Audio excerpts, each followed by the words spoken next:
জাতীয় বাজেটে নিজস্ব আয়ের একমাত্র উৎস দেশের রাজস্ব খাত। চলতি অর্থবছর রাজস্ব আদায়ের লক্ষ্যমাত্রা ছিল ৫ লাখ কোটি টাকা। এর মধ্যে রাজস্ব বোর্ডের মাধ্যমে আয় ধরা হয় ৪,৩০,০০০ কোটি ও অন্যান্য সূত্র থেকে রাজস্ব সংগ্রহের লক্ষ্য ছিল ৭০,০০০ কোটি টাকা।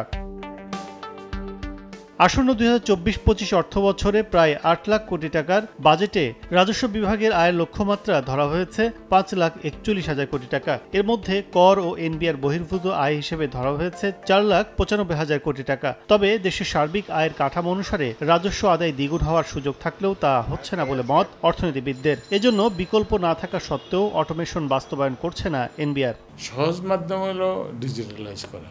৪ কোটি লোক মানে ট্যাক্স পেয়ার মতন করার মতন ক্যাপাসিটি আছে এখন বাংলাদেশে, আন্দাজ করা হয়। সার্ভে তো এনবিআর করাবে, এনবিআর তো করে না, তাদের মানে অন্য প্রবলেম আছে।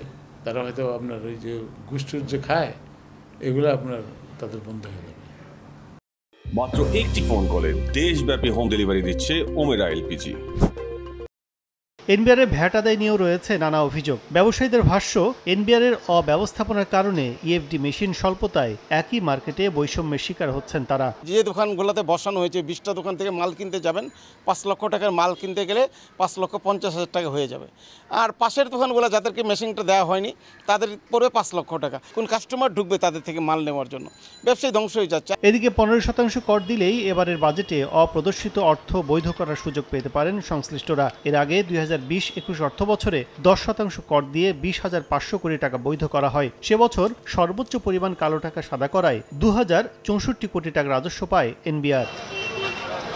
কাজল আব্দুল্লাহ, সময় সংবাদ, ঢাকা।